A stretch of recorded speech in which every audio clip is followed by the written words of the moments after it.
She had not spoken a word in 3 years. He paid $4 for her at auction because no one else raised a hand. The town of Millbrook sat at the edge of Montana territory, like something the map had included by accident. A saloon, a general store, a church that leaned slightly west, as if tired of the effort of standing straight up, a post office run by a man who treated other people's business as his own personal property. A row of houses along the main road, each one built in a hurry and never quite finished. The kind of town that required nothing of you except that you stay in your place and not cause anyone to have to think too hard about anything uncomfortable. The monthly auction was held in the town square on the first Saturday of every month. Livestock, mostly. Equipment, surplus, grain, occasionally land. The people of Millbrook were practical people, and they brought that practicality to commerce the way they brought it to everything else, without sentiment and without ceremony. You needed something, you came and got it. You had something to sell, you brought it to the platform and let the crowd decide what it was worth. The system had a certain brutal honesty that the town had long since stopped examining. Ethan Cross arrived on that particular Saturday in September of 1885 with a list of things he needed to discuss with the grain merchant and no intention of participating in the auction itself. He was 45 years old, lean and sun-weathered, with hands that had spent nearly 3 decades learning the particular vocabulary of ranch work. He wore a duster that had seen better years and boots that had walked more ground than he could account for. He had been alone for 10 years since the winter his wife had packed her things on a Tuesday morning and been gone by noon. In those 10 years he had made a thorough and mostly successful peace with solitude. He was not a man given to reflection about his circumstances. The ranch needed work, and he did the work. At the end of each day he sat with his coffee and one of the handful of books he owned and went to bed and started again in the morning. He had stopped expecting the days to feel like anything in particular, and had found eventually that this was its own kind of peace. Not happiness exactly, but the absence of the particular pain that comes from wanting things to be different than they are. He pushed through the outer edge of the crowd looking for the grain merchant, and heard the laughter before he saw what was causing it. It was not good laughter. It was the kind that has a sharp edge under it. The kind that rises from the discomfort of watching something that should not be happening, and choosing to treat that discomfort as entertainment rather than as the call to action it actually is. It was the laughter of people who have decided that someone else's misfortune is not their problem, and have found a way to feel superior about that decision. He looked up at the platform. The auctioneer, a man named Deacon Marsh in a brown vest, was working hard to sell something the crowd had already decided was without value. She was standing on the platform, alone.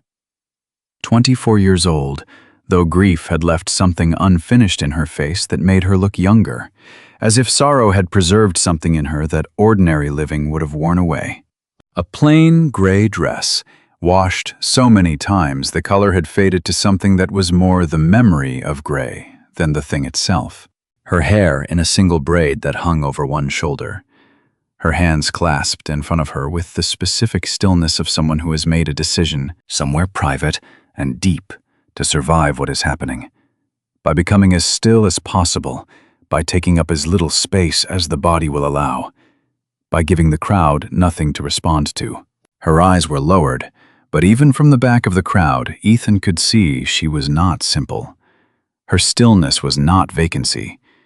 It was the opposite of vacancy. It was someone very present and very aware, reading the crowd from beneath lowered lashes, calculating the way a person calculates when the stakes are high and the options are few, and the only tool left is patience.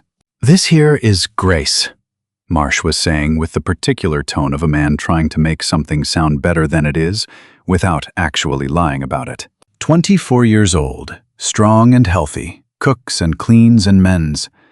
Lost her folks 3 years back in a flash flood out near the Yellowstone crossing. Been in the care of Silas Crane since then, who has generously brought her here today to find her a suitable placement.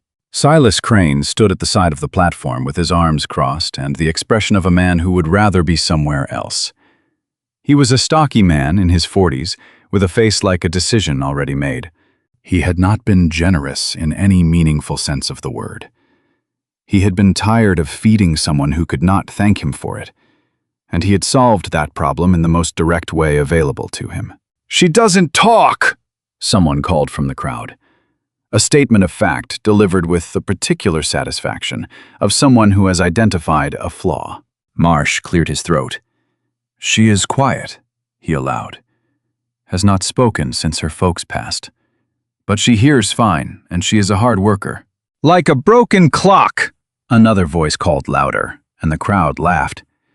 Grace's hands tightened slightly against each other, the fingers pressing into the backs of the knuckles, which was the only sign she gave that she had heard and understood, and was filing it away somewhere private, where such things are stored by people who have learned that reacting to cruelty in public only invites more of it.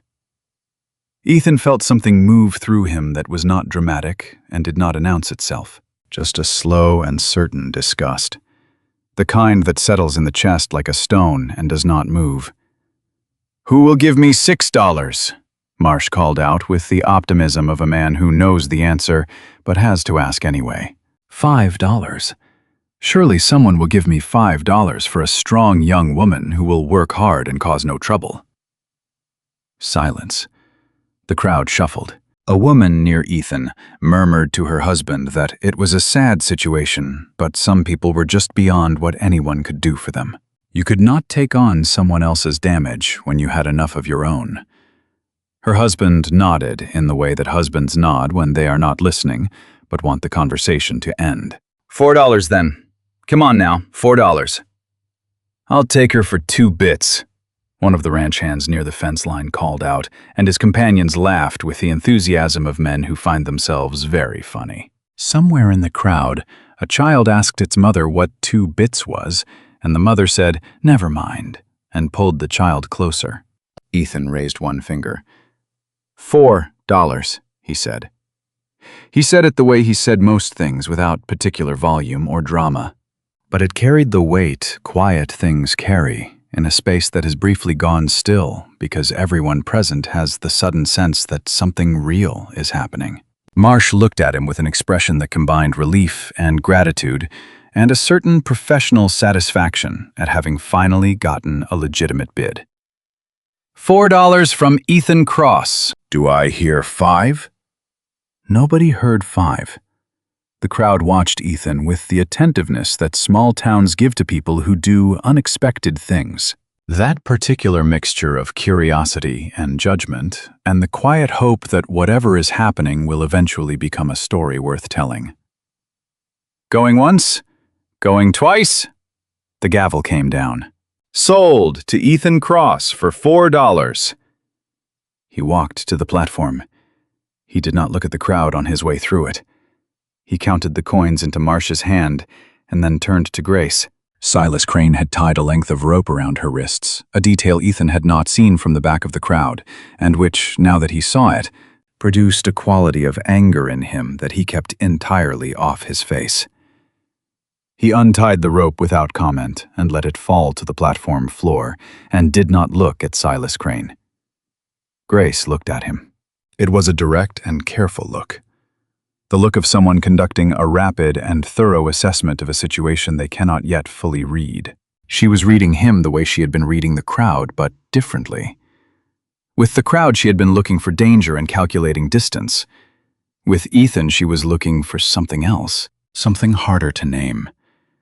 She was looking for what kind of man he was underneath the duster and the worn boots and the 4 silver coins, and what his intentions were, and whether the future she was looking at was better or worse than the one she had just been standing in. He met her gaze and said nothing, because there was nothing useful to say in the middle of a crowd that was already composing its collective opinion of the situation and would revise that opinion regardless of what he said. He gestured toward the edge of the square where his wagon was hitched. She followed him without hesitation. They drove to the ranch in silence. 2 hours through open country high plains, in the full turn of early autumn, the grasslands gone gold and rust, the mountains to the west carrying the first snow of the season on their peaks like a warning about what was coming. Ethan kept his eyes on the road. Grace sat beside him on the wagon bench with her hands in her lap and watched the landscape pass with the focused attention of someone memorizing a route they may need to know. He had a half-formed plan. He told himself this. He would ask around about her family. There might be someone, a cousin, an aunt, someone back in Ohio or Illinois or wherever she had come from before the flood at the Yellowstone crossing. He would find them, and he would bring her to them, and the matter would be resolved, and his life would return to what it had been. It was a reasonable plan. It was the kind of plan a decent man makes when he has done something on instinct and needs to fit a logic around it after the fact. He told himself this the way a man tells himself a thing he already suspects is not true. The ranch came into view as the afternoon light was going golden. That particular honey-colored light of September afternoons in that country that makes everything look like it is being remembered rather than seen. A low timber house, a barn in need of attention on the south wall, a chicken coop, a small corral with 2 horses standing in it, with the patient air of animals that have long since accepted their situation. The general appearance of a place held together by habit and the reluctance of things to fall down if no one pushes them. He showed her inside. The house was clean in the way a man's house is clean when he lives alone, which is to say that nothing was dirty and nothing was in the wrong place, but nothing had been done to make it feel like somewhere a person might choose to be if they had other options. He opened the door to the spare room. Small a window facing east that would get the morning light. A bed with a wool blanket. A washstand with a pitcher and basin. Some dresses folded on the chair that Mrs. Ruth Pruitt from town had brought over when Ethan had stopped by the previous afternoon to explain the situation in the most neutral terms available to him, which had not been very neutral because Mrs. Pruitt was a woman who asked follow-up questions. "That's yours," Ethan said. He reached past her and touched the iron bolt on the inside of the door. "Put that on yesterday. You can lock it from inside at night. Nobody will bother you." She looked at the bolt for a moment. A long enough moment that he understood she was not simply registering its existence, but was thinking about what it meant that he had installed it before she arrived. That he had thought in advance about what she might need to feel safe. That he had done this not as a gesture to be noticed, but as a practical matter the way he approached most practical matters, by identifying what needed doing and doing it before it became a problem. She looked at him. That reading look again, slower this time, more thorough. The look of someone who has been given new information and is revising an earlier assessment. Whatever she found it was apparently sufficient. She nodded once, small and certain. He touched the brim of his hat and left her to settle. That was the first night. He made no speeches, he offered no explanations. He went to the barn and stayed longer than necessary, giving her time to learn the sounds of the house without him in it. To understand the particular creak of the floorboards, and the way the wind moved around the north corner, and the sound the horses made when they were settled for the night. These were the things a person needed to know to feel safe in a place. He understood that from his own experience of arriving in places that were not yet home, and having to learn them from the ground up. In the morning, she was already up when he came in from the barn. The table was set, coffee on the stove strong enough to command respect. She had found what was in the pantry and assembled it into a breakfast with the practiced efficiency of someone who had been feeding people for years and had not lost the habit. She sat across from him. On the table beside her plate was a small slate, the kind schoolchildren used, with a nub of chalk and a small cloth pouch beside it. She had found it somewhere in the house and claimed it for herself with the quiet confidence of someone who knows exactly what tool she needs and is not going to wait to be offered it. He looked at the slate, looked at her.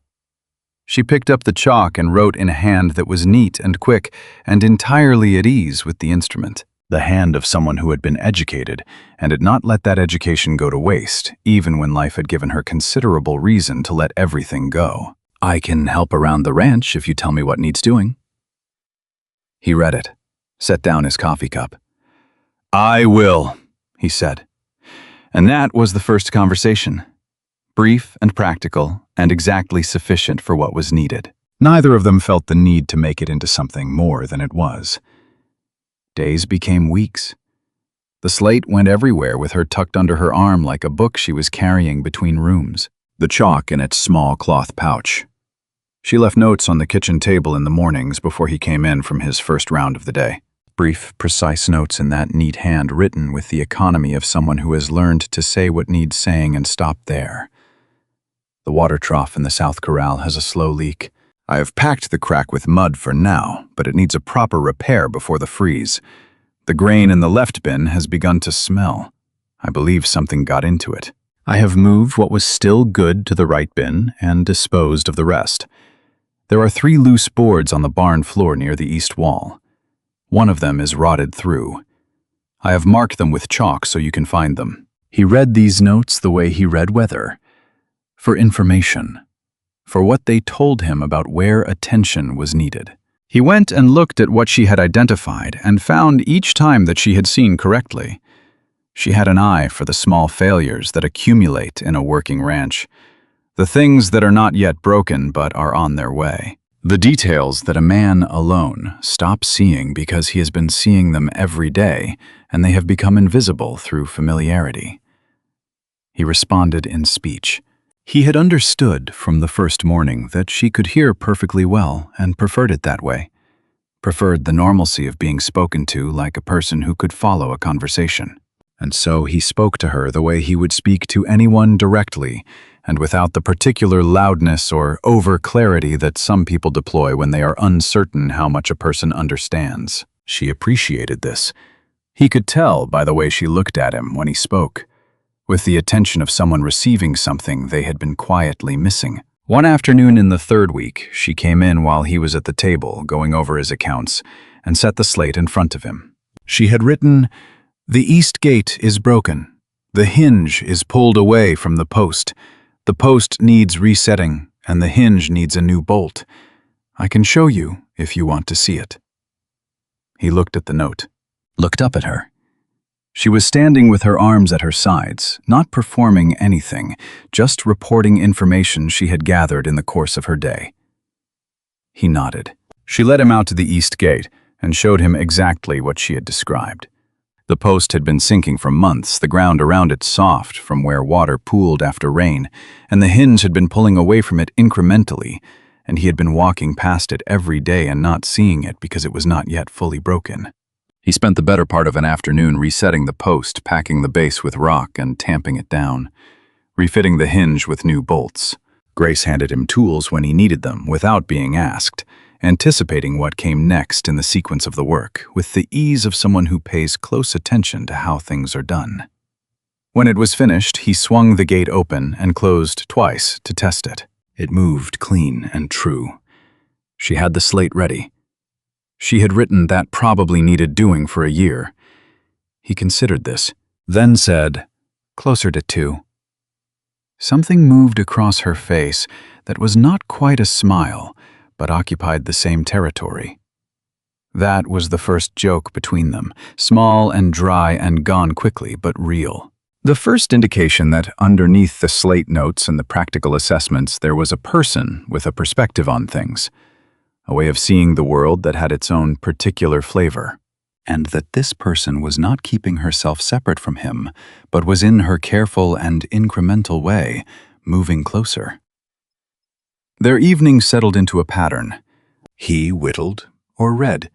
She mended or wrote in a small notebook she had acquired from the general store on a trip into town, her handwriting filling the pages steadily. Sometimes she read from his small collection of books, which she went through with a speed that told him she had been hungry for reading material and had been making do with whatever was available. He ordered more books from a shop in the next town over, not making anything of it, just leaving them on the table when they arrived. She did not make anything of it either. She simply read them and folded the corners of pages she wanted to return to. And sometimes, on evenings when the fire was low and the work was finished, she would push a book across the table to him with a particular page open, and he would read the passage she had marked, and they would sit with it for a while. This was the shape of their days.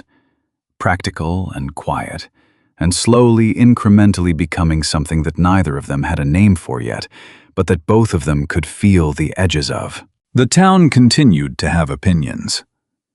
Walter Ellison, the postmaster, had been present at the auction and had spent the following week ensuring that everyone in Millbrook was similarly informed. Ethan Cross had bought the mute girl, taken her home to his ranch. The theories about why he had done this and what the arrangement consisted of were numerous and creative and bore very little resemblance to the actual situation, which was, as usual, the case with town theories. Mrs. Pruitt arrived on a Wednesday morning with a jar of preserved plums and an agenda she had not bothered to disguise. Ethan was out checking the north fence line.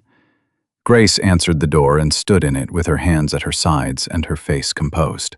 Mrs. Pruitt was a woman who believed that the proper response to silence was to fill it, and she proceeded to fill it comprehensively, moving from the weather to the state of Ethan's ranch, to the general question of what kind of arrangements were appropriate between an unmarried man and a young woman of uncertain background, all while Grace listened with the polite and untroubled attentiveness she brought to most things.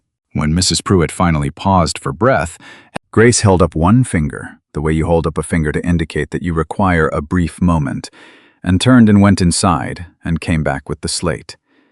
She had written, "Thank you for the plums. Ethan is out until midday." Was there something specific you needed, or was this a general visit? Mrs. Pruitt read this. Read it again. Her mouth opened and closed in a way that suggested she was recalibrating. "I came to see how you were getting on," she said finally. Grace wrote, "I'm getting on well, thank you," and turned back inside. Mrs. Pruitt stood on the porch for a moment with her jar of plums, the transaction having been somehow reversed without her fully understanding how, and then she left. Ethan read the account of this visit on the slate that evening, with the expression of a man hearing news he finds privately satisfying but does not intend to make a production of. "She will come back," he said. Grace wrote, "I know. She will need more evidence before she gives up." She paused, then added, "She will not find any."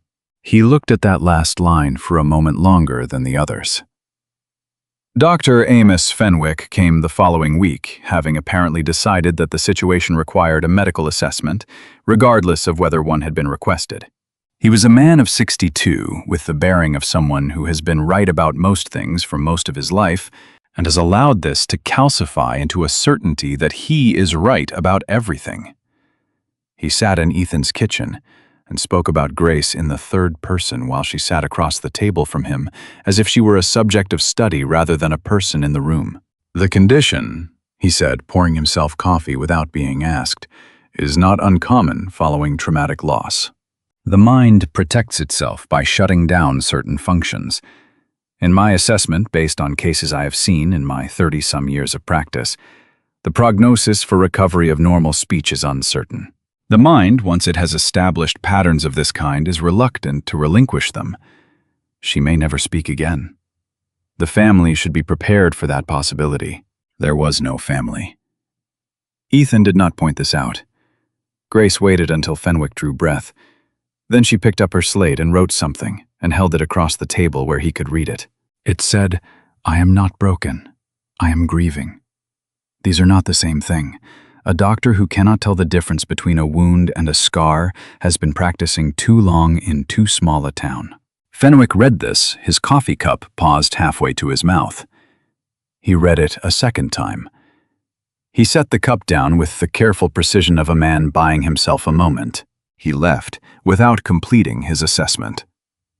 Ethan closed the door behind him and turned back to find Grace still sitting at the table with the slate in her lap and something in her expression that was several things at once. Satisfaction and residual anger. And underneath both of those, something more tired and more honest. The look of someone who has been having a version of that conversation for 3 years and is weary of it in the specific way you grow weary of being misunderstood by people who are not trying very hard to understand. He sat down across from her. "You have been carrying that particular response for a while," he said. She looked at him, wrote, "Since the first person told me I was broken, which was the second week."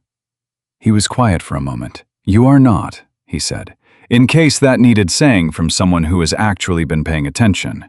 She looked at him for a long time after that. Not the reading look she had used in the early weeks, assessing and guarded. Something more open. Something that had decided provisionally and carefully to let a small amount of trust through. She wrote, "I know. But it is still good to hear it said out loud." November came, and with it the cold that settled into that country like something that had been waiting all year for permission. The work contracted, the days were short. In the evenings, the fire burned long, and the house held its warmth, and they sat on opposite sides of the hearth and were quiet together, in the way that people are quiet when the quiet itself has become a kind of conversation. Ethan had written his letter to Ohio by then and received his answer.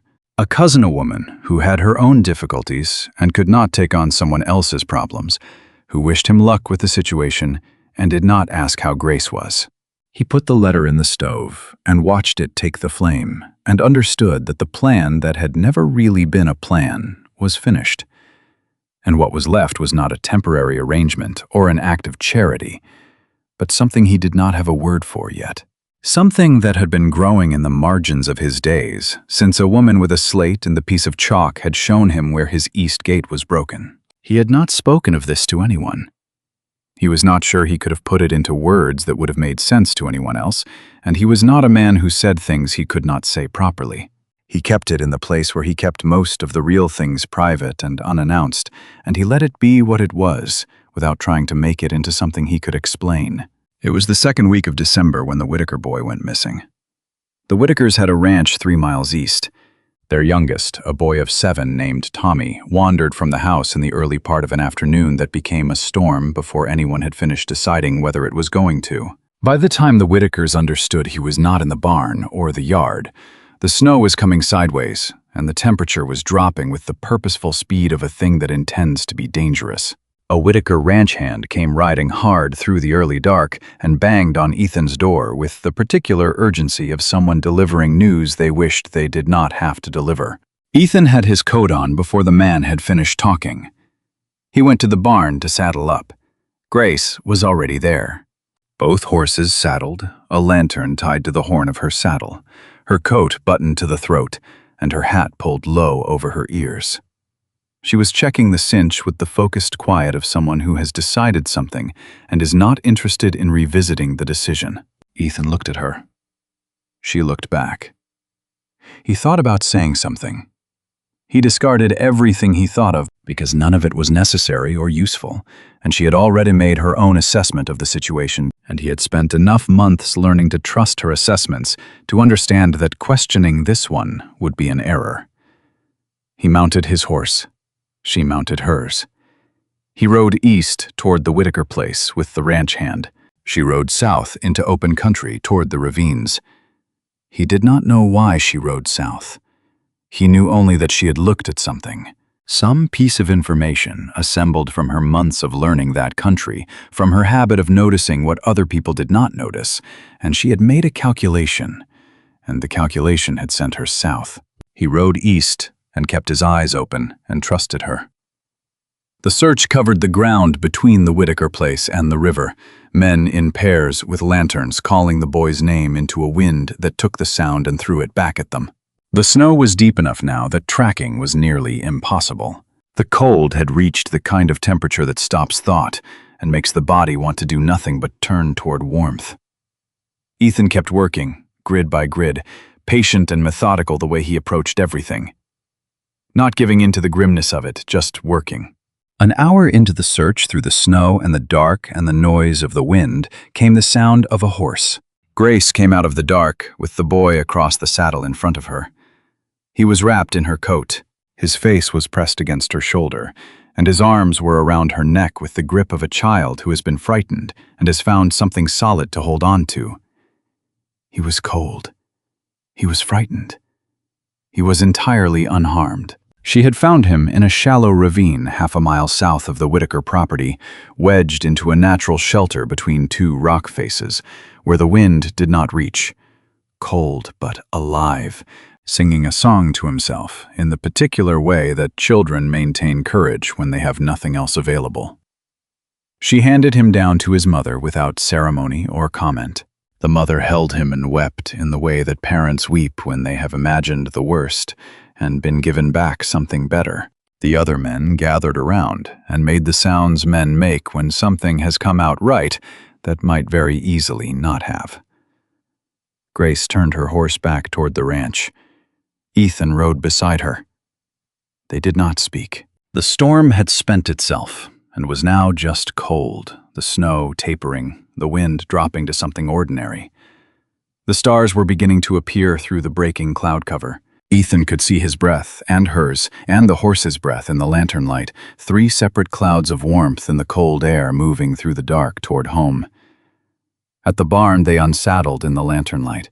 They worked side by side, without needing to negotiate the space between them, each knowing by now where the other would be in the sequence of the work handing tools across without being asked, moving around each other with the ease of people who have learned the specific geography of working together. When the horses were settled, they walked back to the house.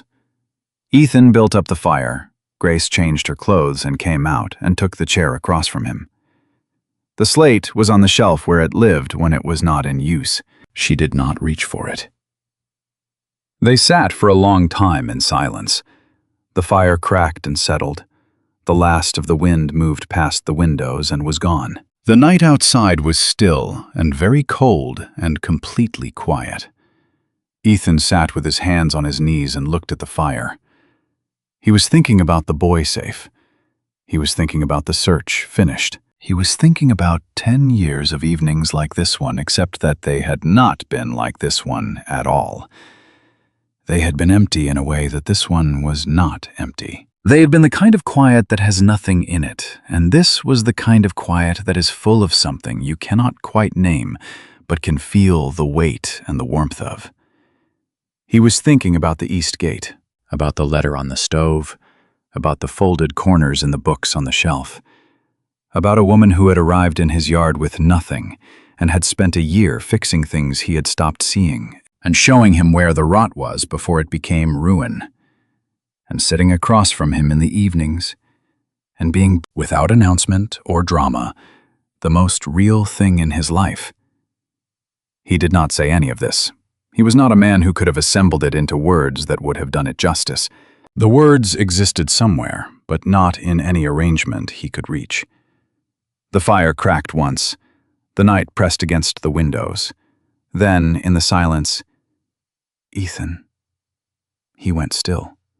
One word, his name, in a voice that was low and a little rough at the edges, the way a thing sounds when it has been closed a long time and is opening for the first time.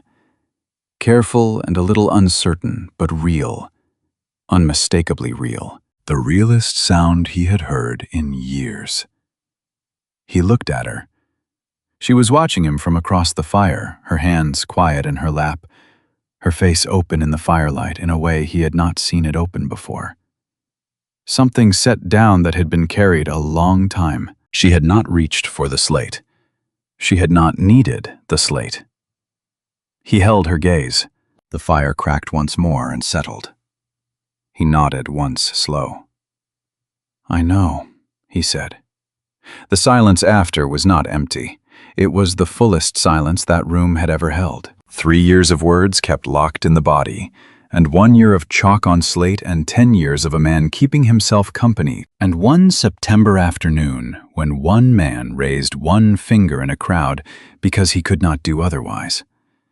And all of it arrived here, in this room, in this silence, in a woman's voice saying one word and a man's voice saying 2 words back. He did not move toward her. She did not move toward him. They sat with what had been said and let it be what it was. The fire burned.